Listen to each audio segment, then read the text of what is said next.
Hello viewers, welcome back to my channel Home to Hotel Recipes. இன்னைக்கு நம்ம இந்த வீடியோல வாட்டர்மெலன் குல்ஃபி எப்படி செய்யறதுன்னு பார்ப்போம். ஃபர்ஸ்ட் நம்ம தர்பூசணி பழத்தை இது மாதிரி கட் பண்ணி வச்சுக்குவோம். நான் வந்து விதையோட சேர்த்து தாங்க எடுத்திருக்கேன். இதை வந்து மிக்ஸி ஜார்ல போட்டு ஜூஸ் எடுத்துக்குவோம். மிக்ஸியில போட்டு அரைச்சுக்குவோம். அரைச்சாச்சு. இதை ஒரு பவுலில் போட்டு வடிகட்டி எடுத்து வச்சுக்குவோம். நம்ம விதையோட சேர்த்து போட்டனால வடிகட்டிடுவோம். இப்போ ஜூஸ் மட்டும் எடுத்து வச்சிட்டோம். இன்னொரு பவுலில் 1 டேபிள் ஸ்பூன் கார்ன்ஃப்ளவர் மாவு, இது கூட 2 டேபிள் ஸ்பூன் தண்ணி சேர்த்துட்டு கட்டி இல்லாமல் நல்லா கரைச்சி வச்சுக்குவோம். நல்லா மிக்ஸ் பண்ணிட்டு வச்சுக்கோங்க. இப்போ நம்ம அடுப்பில் ஒரு பேனை சூடு பண்ணிட்டு இதில் நம்ம எடுத்த வாட்டர்மெலன் ஜூஸை 2 கப்பு அளவு ஊற்றிக்கிறேன்.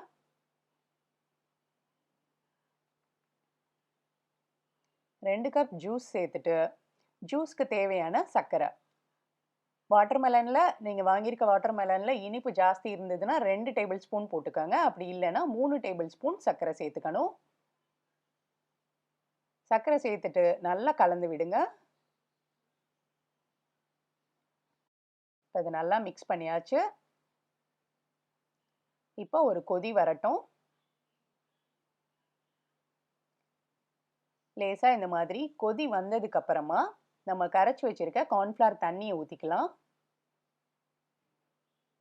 கார்ன்ஃப்ளவர் தண்ணி எதுக்காக சேர்க்குறோம் அப்படின்னு கேட்டிங்கன்னா, வாட்டர்மெலன் ஜூஸை நல்லா திக்காக்குறதுக்காக. ஒரு 2 நிமிஷம் மீடியம் ஃப்ளேம்லேயே வச்சு குக் பண்ணிங்க அப்படின்னா நமக்கு வந்து வாட்டர்மெலன் ஜூஸ் வந்து நல்லா இந்த மாதிரி திக்கான ஒரு கன்சிஸ்டன்சியில் வரும்.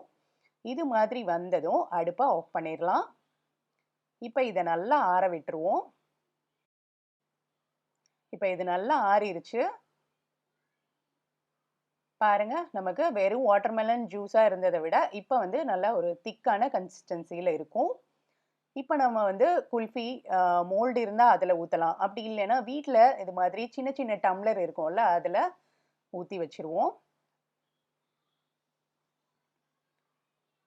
இன்னைக்கு நான் 4 டம்ளர் எடுத்திருக்கேன். இதில் வந்து ஊற்றிட்டு மிச்சம் இருக்கிறத நான் குல்ஃபி மோல்டில் ஊற்றுறேன். இப்போ 4 டம்ளரில் ஊற்றியாச்சு.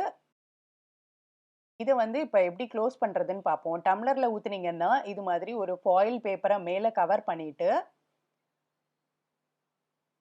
நல்லா டைட்டாக க்ளோஸ் பண்ணிடுங்க.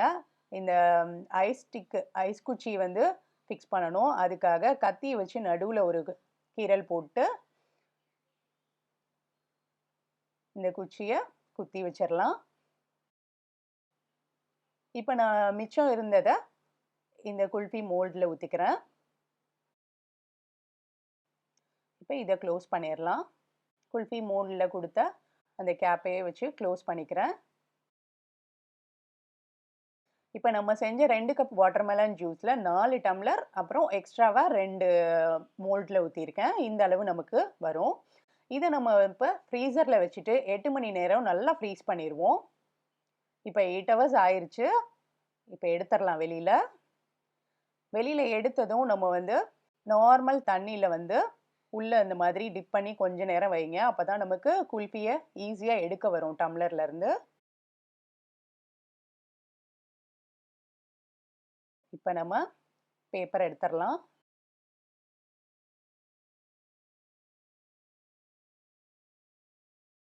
இப்போ நீங்கள் எடுத்தீங்கன்னா ரொம்ப ஈஸியாக வந்துடும். இப்போ மோல்டில் எப்படி வந்திருக்குன்னு பார்ப்போம். அவ்வளோதான், ரெடி ஆயிடுச்சு வாட்டர்மெலன் குல்ஃபி.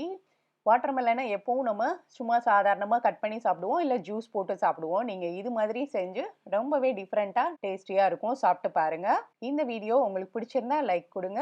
உங்கள் ஃப்ரெண்ட்ஸ் கூட ஷேர் பண்ணுங்கள். மறக்காமல் ஹோம் டு ஹோட்டல் ரெசிபீஸை சப்ஸ்கிரைப் பண்ணிவிட்டு பெல் ஐக்கானை கிளிக் பண்ணிக்கோங்க. தேங்க்ஸ் ஃபார் வாட்சிங். பை.